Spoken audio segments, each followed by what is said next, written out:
Hello again. This is part 8 of an 8-part series on genomics, and this time I'll be finishing up talking about Eukarya, and this will be the last lecture in the class.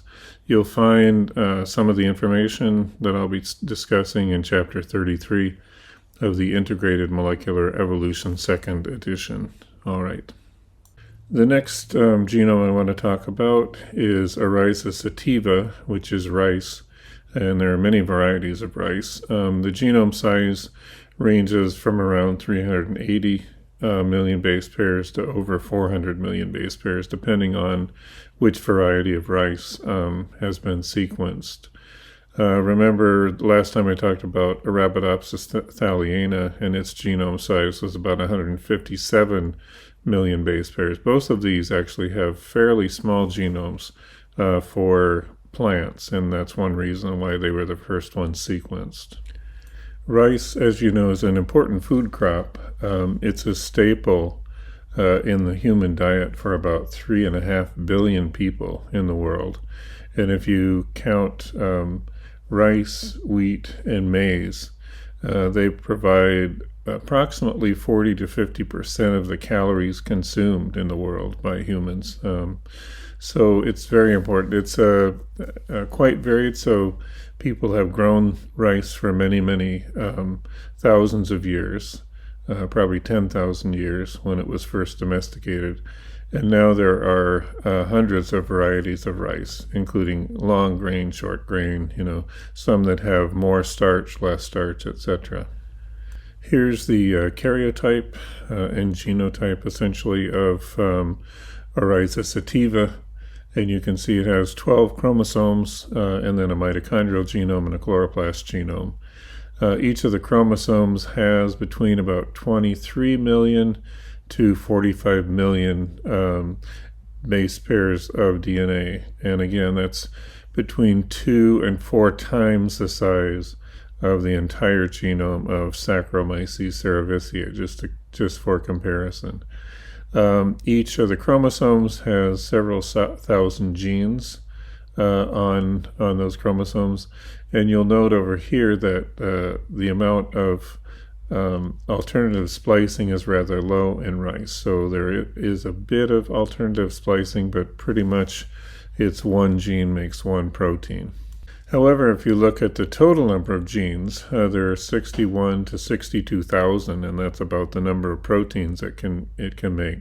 So a large number of genes and a large number of proteins. If you look at the human genome has about 23,000 to 25,000 genes, but it encodes for about 90,000 proteins. So because of alternative splicing, there's a different strategy, genomic strategy, I guess, for producing more genes. One is using each gene to encode a single protein, and the other one is using genes sometimes to encode for multiple proteins. So in general, this is what you find when you compare plants with animals.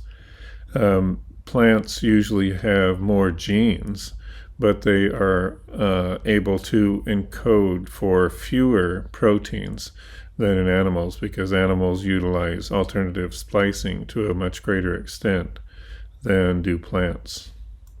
If you compare the rice genome to other groups within the Gramineae, the grass family, you find that they have increasing amounts of DNA, whereas the number of genes doesn't really change that much. The organisms that I want to compare as far as their genomes in the grass family are rice, millet, sugarcane, sorghum, maize, wheat, and oats.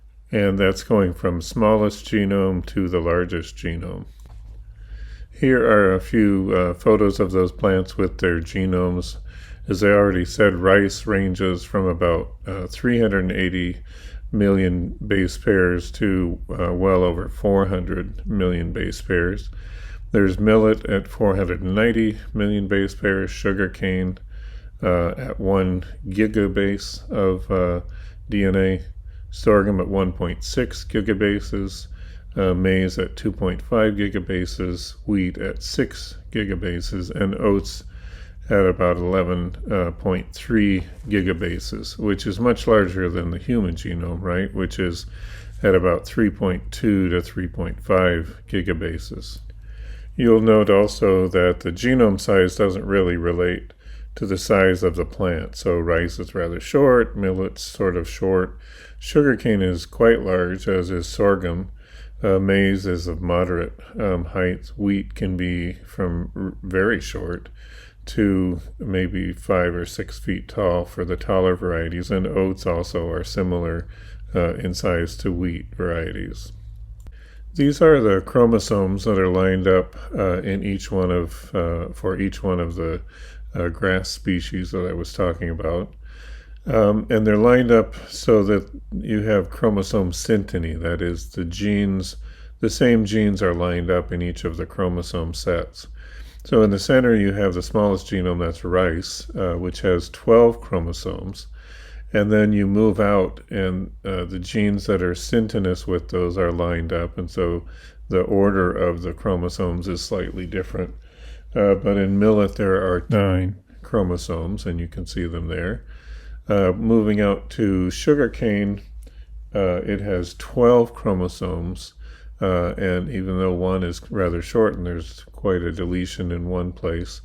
And then moving out further is sorghum, and that has 10 chromosomes again. So you can see where some have split chromosomes to have more chromosomes, and others have joined pieces of chromosomes together to make larger chromosomes. Then you move out to maize, which is a little more complex in that you can see 2 sets of chromosomes, but it really has just 10 chromosomes.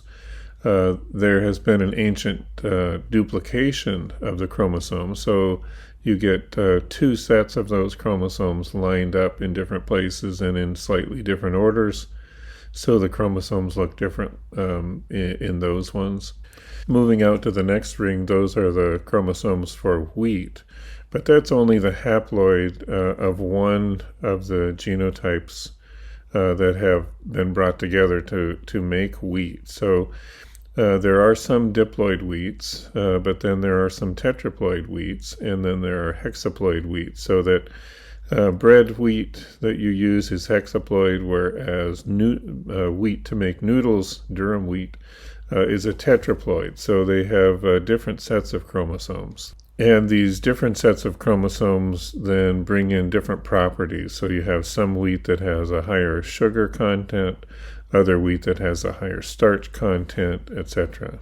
But you can see that this is just one genotype. Actually, the 3 genotypes came from 3 different species of grasses to make Triticum aestivum. So they have 3 very separate genotypes, an A type, B type, and D type. And as I said, the haploid number of chromosomes in wheat for the diploid is 7, and so for the diploid it's 14, and by the time you get to the hexaploid, there are 42 chromosomes in the hexaploid wheat, and 14 of those came from one species, 14 came from a different species, and 14 came from a third species, all having the same chromosome number but being different grasses. And you can see from the diagram that there's been quite a bit of rearrangement of those genes on those chromosomes compared to the other grasses.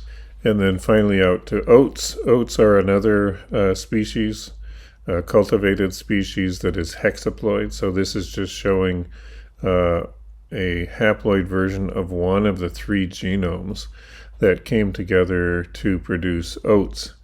And again, you can see a lot of rearrangement on the chromosomes compared to the other species of grasses. So there's been quite a bit of movement of those genes from one chromosome to the other, breaking and joining chromosomes together to form either larger numbers of chromosomes or smaller numbers of chromosomes.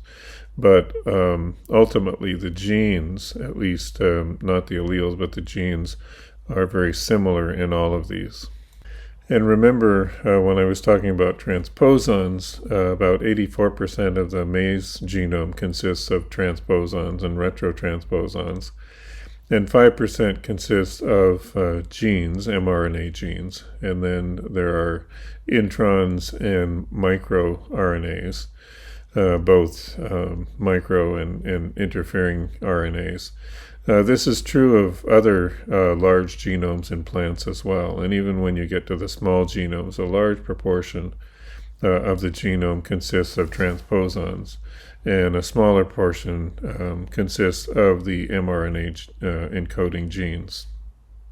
And for the maize genome, if you look at the 10 chromosomes in the maize genome, the LTR retrotransposons are located in the center of the chromosome, surrounding the centromere and going out to about the 80% mark on the chromosomes. There are intermixed DNA transposons also, and the genes are out towards the telomere ends on those chromosomes. I'm not certain of the arrangement on for the other grasses, but I suspect, since you can get synteny of the chromosomes, that the arrangement is probably similar on those chromosomes as well. And then if you look at the categories of genes in each one of those grasses compared to Arabidopsis, you find that a large number of the genes for all plants, 65 to 83%, are in common for all of those plants. So there's a central set of genes in plants, and you would find this in bacteria also, that are central to all of those organisms and all of those groups and families. But then when you focus in on just the grasses, you find another fairly high percentage are also in common among all those grasses as well. And that's seen also the fact that you can line up those chromosomes so well in the previous slides. So the next genome I want to talk about is that of Saccharomyces cerevisiae, and we discussed this briefly previously in the course. Yeasts have been used for probably 9,000 to 10,000 years in fermentation processes, both for making beer and eventually wine, and in making bread and other products, cheese and things like that. So it's been used, it's been cultivated essentially for many thousands of years, although in the beginning it was probably a mixture of yeasts rather than a pure strain of Saccharomyces like we're using today. So the genome size of Saccharomyces cerevisiae is about 12 million base pairs. And as I mentioned with the plants, this is about between 1/4 and 1/2 the size of a typical chromosome in a plant in those genomes that are smaller for Arabidopsis, for instance, or rice. 4,862 protein encoding genes.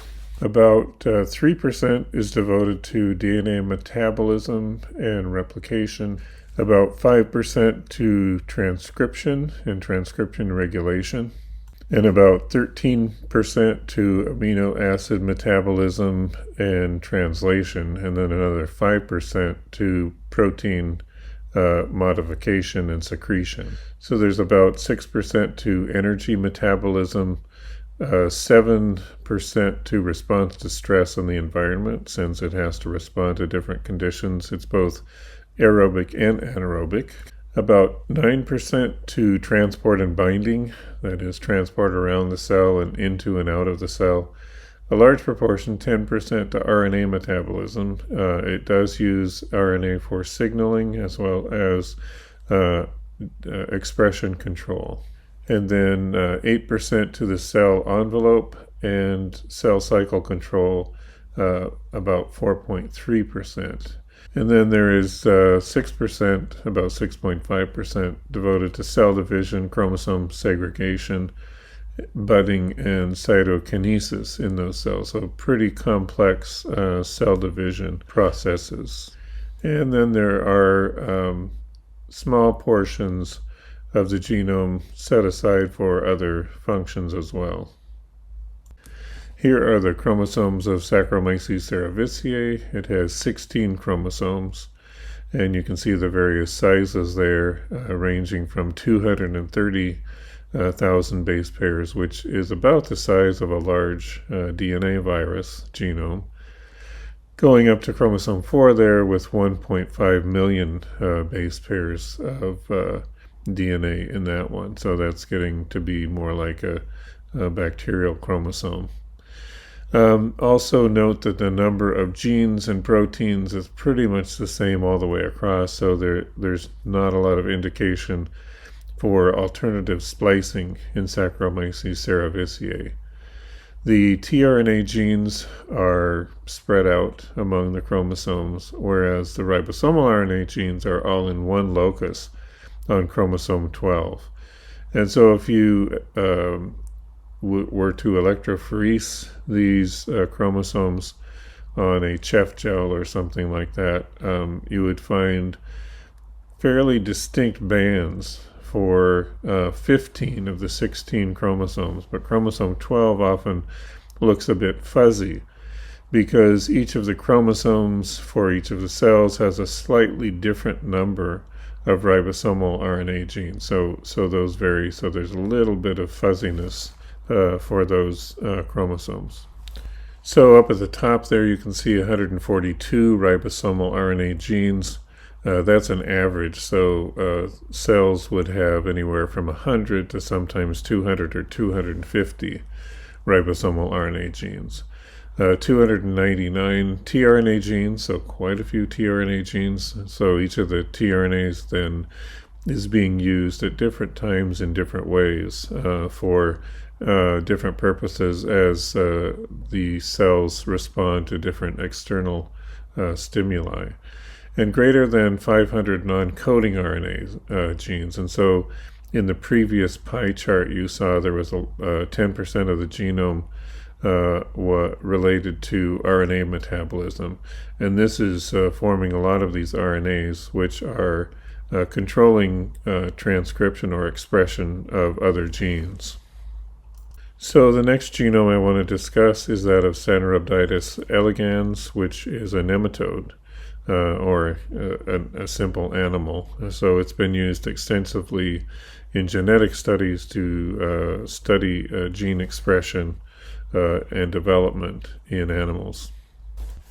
So here are a few diagrams or photos of Caenorhabditis elegans. It has two sexes, a hermaphrodite that can fertilize its own eggs, and then a smaller number of males.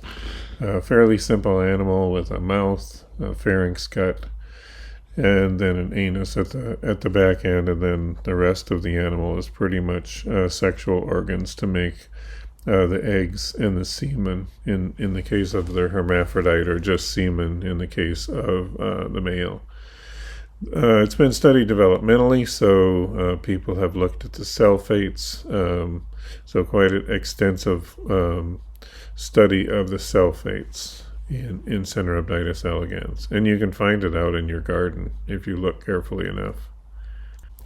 Here's a pie chart of Caenorhabditis elegans genome, and it's about 100 million base pairs and has 20 to 25,000 genes. So it does have a section of its genome for DNA metabolism and replication, for transcription, for translation, etc. One of the things that has increased greatly in this multicellular animal is signal transduction. So the developmental pathway is important so that each cell in that organism has to know what it is next to, what signals it's getting from the outside, and respond to those signals. And if you have a cancer, and these guys presumably would get cancer also if you have the signal transduction pathways being inhibited or broken somehow by mutation, then those cells would just start multiplying and cause a tumor just as they would in a human. So the main takeaway on this one is that this signal transduction set of genes has greatly expanded, and the complexity of the organism in its organization and developmental pathway have also expanded or become more elaborate. Here are the chromosomes for Caenorhabditis elegans. 5 chromosomes plus a sex chromosome, the X chromosome there. And you see the chromosome sizes ranges from about 14 million base pairs up to almost 21 million base pairs. You should note on this one now that the number of genes, well, it's around 25,000 genes.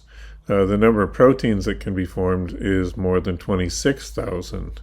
And so here in these animals, you're starting to get glimpses of extensive alternative splicing so that one gene can form more than a single protein by splicing the exons in different ways. Also, there's the average number of ribosomal RNA genes at 275, although again, this varies from one cell to the next. 590 tRNA genes and 120 microRNA genes, which are controlling expression of other RNAs. 70 spliceosomal RNA genes, which are responsible for the splicing and alternative splicing of those genes, and then 30 SNO-RNA genes, which are primarily responsible for processing of the ribosomal RNAs, although they have been found to be part of the process of processing other RNAs as well. So I hope you're seeing a pattern now that as you have more and more elaborate organisms, although there are essentially more genes in general, there's more alternative splicing taking place to increase the number of protein products from those genes, and there's a lot more small non-coding RNAs that are causing differences in expression of the mRNAs from those genes. The next genome I want to discuss is that of Drosophila melanogaster, or fruit fly. It's been used, this organism's been used for many decades as a genetic model. So in this case, the developmental pathway is getting more complex than that of Caenorhabditis elegans, the nematode. So starting from the oocyte, there's already differences from one end of the egg to the other in the proteins and the expression of RNAs. And then fertilization occurs. You have a nuclear syncytium, where you have nuclear division without cellular division. And then finally, the formation of the blastoderm, where the nuclei move out to the edge and do form cells. And then expression of different developmental regulation genes, the gap genes, pair rule genes, and polarity genes, to set up the segmentation of the organism. And then overlaid on top of that are the homeotic genes, which take those segments and determine what sorts of organs to place in those positions. Now, most of these, the gap genes, the pair rule genes, polarity genes, homeotic genes, are transcription factors that are influencing the transcription of many other genes to set up those patterns. So here's the genome of Drosophila melanogaster. You have 2L and 2R, that is the left and right arms of chromosome 2, and then the right and left arms of chromosome 3, and then chromosome 4 and the X chromosome. And each one of those has from about 13.5 million base pairs to close to 28 million base pairs on them. So they're getting pretty large. And then you can see, as you saw in Caenorhabditis elegans, that there are more proteins than there are genes, indicating again alternative splicing. Also, between 100 and 240 ribosomal RNA genes, so that's again the same pattern we've seen where there's a variable number from cell to cell, 297 tRNA genes, and now 15,000 non-coding RNA genes. So more and more control from those small RNAs that are controlling expression of the already produced mRNAs usually. So when we were talking about Drosophila melanogaster development, that is animal development, we talked about some of these products and how they influence the expression of other products and genes. So up here, NOS inhibits BCD and BCD inhibits CAD, and so you have a difference in the concentrations of each one of those, including HB, which is hunchback. And then going down to the gap genes, these products up here can affect turning on and off of those genes. And you go down further to the pair role genes, those are influenced by the products of the previous genes and products that were turned on. And finally, the segment polarity genes down here are influenced by these genes up here. And eventually you have a segmentation and finer segmentation along the length of the animal. And humans have this also. If you look at the vertebrae, you have segmentation in that way as well. And then you get down to the homeotic genes, which will then cause the placement of certain organs in different areas of the organism based on their influence on turning on and off genes that will form those different appendages and organs. So in general, while there are more genes in each one of these genomes as you get to more and more complex organisms, one of the main things you see is more gene expression control through transduction pathways, through microRNAs, through alternative splicing to fine-tune each one of the cells, cell types, and tissues within those organisms. And as you work your way from fairly simple animals, sea urchins, through nematodes, Drosophila, fish, amphibians, and mammals, you find that these mechanisms are similar in all of these, but how they're turned on and the number of genes that are turned on and the transcriptional control vary, so that they all have similarities. And you can see a definite developmental and evolutionary pattern. They also have differences that reflect in the different body types and complexities of those organisms. On the left here, you also see how they're turned on in a normal Drosophila and in a mutant, and so that in the normal you get the expected segmentation, whereas in the mutant, where you've just mutated one or a few of those genes, you have a very different pattern. And normally, if this happened in an organism, it would abort before it fully matured. And some of these mutations are fairly common, and even in human beings, you have a lot of spontaneous abortion, and some of those are caused by mutations in these genes that are acting very early in development, so that the embryo and fetus aren't formed accurately. And you can see as you work your way through the different animals also the differences in these Hox genes. And so if you have a mutation, for instance, in those anterior genes, that would tend to affect organs towards the head end of those organisms, whereas if you have mutations on the right-hand side of this, on the 5' side, or 5' side of those gene loci, you would find more mutations in the appendages on those organisms, or in the abdomen in the case of fruit flies and some of the insects. And again, these genes themselves and these gene products are affecting transcription of many, many other genes.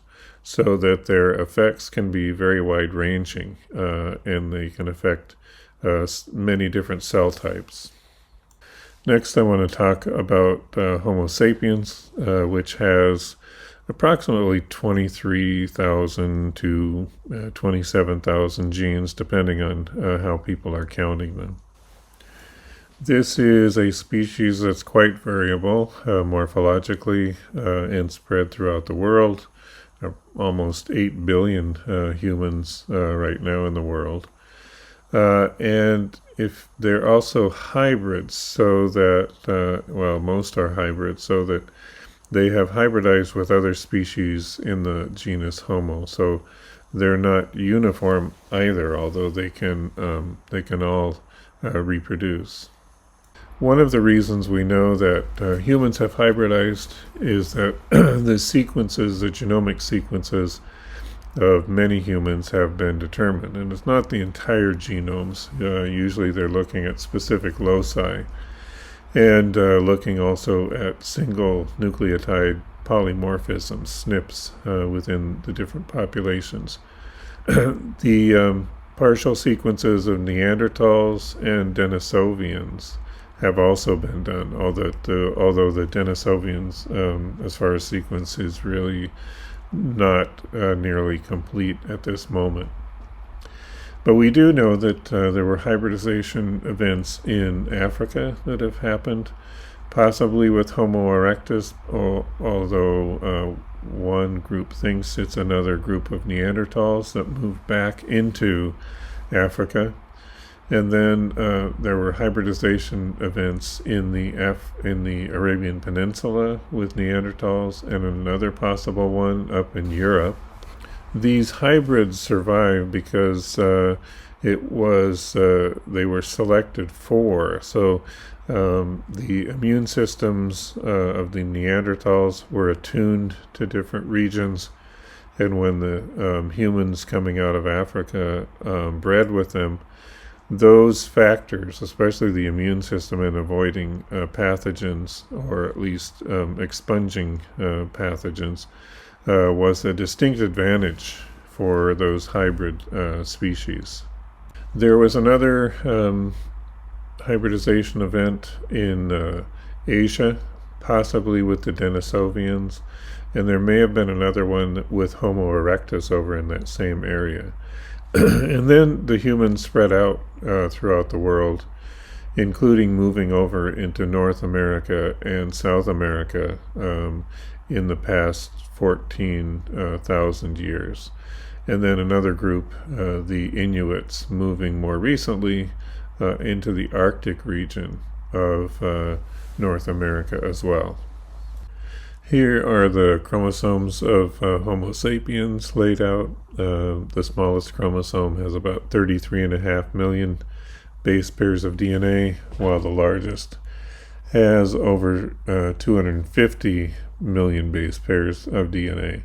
And there are the number of genes on each one of the chromosomes.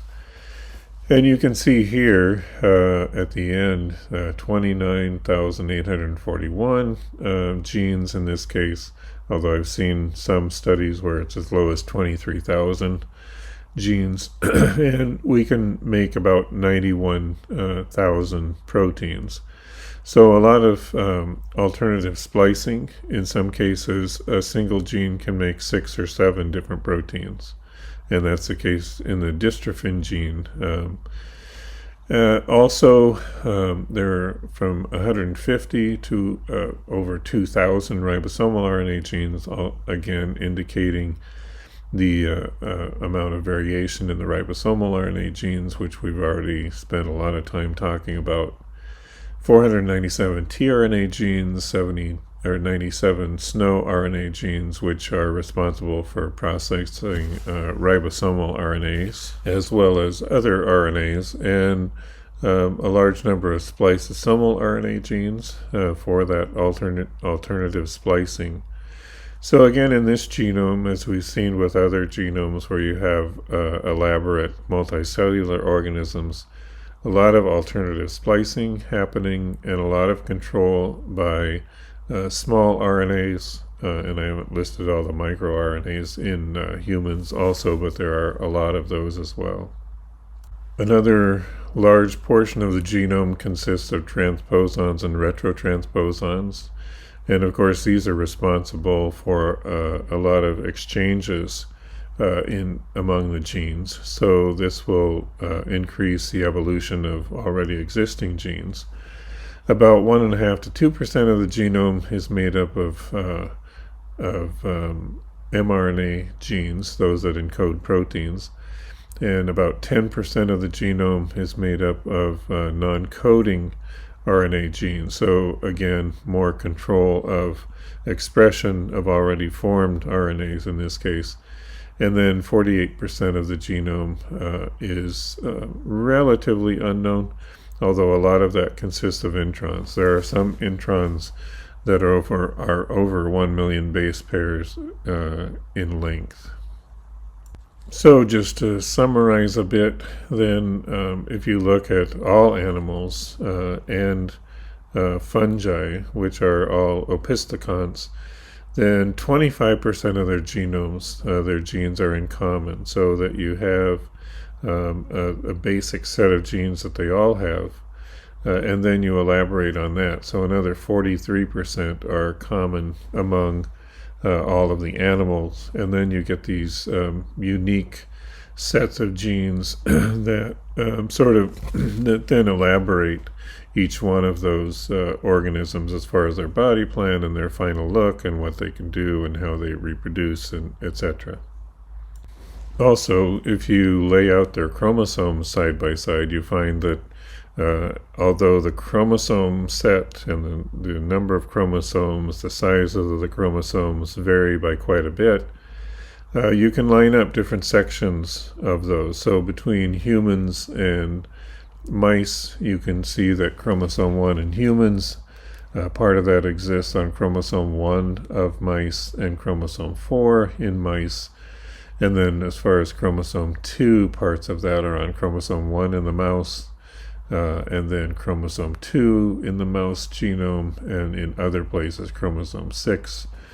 And so although they have the same genes, they're laid out in different places, and that can affect somewhat the expression of those genes as well, so that then you get a human instead of a mouse. It also provides some barriers so that you can't make a mouse-human hybrid, because the genes on the chromosomes simply don't line up properly. Also, as organisms become more and more complex, you find that they have more transcription factors. So I haven't listed the A, B, C, D, the type of transcription factors, but these are all transcription factors, and you can see as you go from Saccharomyces, which has smaller numbers of these transcription factors for each category. Cinerobditis has more, Drosophila melanogaster has more, Homo sapiens have more also. So these genes that encode transcription factors are in increasing numbers as those organisms become more complex, and their developmental pattern becomes more complex as well. But remember, the complexity of an organism is not necessarily related to its genome size per se, so that in the case of some protozoans, they have much larger genomes, although their complexity is lower. That is, their developmental pattern and whether they're unicellular or multicellular is much more simple than, for instance, mammals, birds, dinosaurs. So there are some things that are directly related to genome size, but more directly related to the number of proteins, the amount of transcription factors, the number or the amount of alternative splicing. Those all relate to more complexity in the organism. Also, unicellular organisms that live in the environment, in many different environments, have slightly larger genomes. Those that exist only in limited environments have smaller genomes, and then those that become symbionts, endosymbionts, have smaller and smaller genomes. And then as you work your way up into multicellular organisms, they have to have more control because those cells have to work in a coordinated way. So they have more control over the genome, and that's usually by increasing the number of proteins and genes that are involved in signal transduction, control of the cell cycle, recognizing DNA damage, etc. So there are several parts of evolution. The first part is being just simple mutation within a genome. But then you can have interaction between two different species, or the same two individuals of the same species, through the process of horizontal gene transfer. And in that way, you can speed up essentially evolution by moving genes from one organism into the other and then sorting those out by selection. The next thing that can happen is you can have endosymbiotic events. Well, first mutualistic events and parasitic events where you move around larger portions of the genome.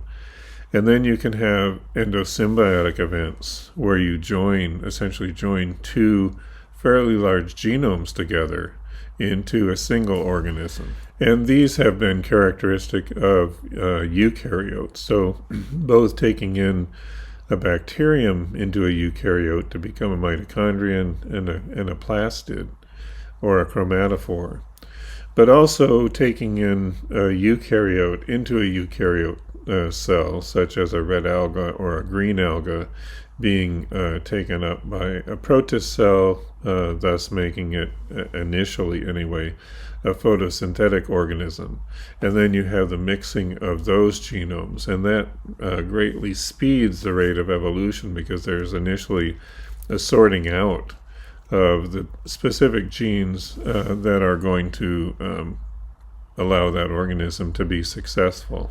So in this figure I've shown some of those events, but on this diagram, this phylogram, I've superimposed some of those endosymbiotic events. So here's the mitochondrion from the alpha proteobacterium, the cyanobacteria entering the plants to become red and green algae, and then another event in the rhizaria to become pollinella, and then red and green algae entering the excavata, alveolata, Hacrobia, Stramenopile clades to become other organelles. And you get all of these genomes joining together and functioning in sometimes those chimeric pathways I was talking about, which lead to further expansion in those groups and different types and speeded evolution in some cases. So this leads then to these rather large genomes that you see in many cases in protozoans and plants, and also gives you a great deal more in diversity in each one of those groups. And many, as I've stated before, many of those organisms that once were photosynthetic have become parasitic. So then you have a different branch in those groups that lose their photoautotrophy in favor of being parasites, and that changes the evolution on that line of that group as well. So this is the last presentation on genomics and for the molecular evolution course. Hope you've enjoyed it, and I hope this has sort of opened your eyes as to the complexities of evolution rather than just looking at it in a simple tree-like form. So thanks a lot for listening. Thanks a lot for watching. I'll talk to you some other time.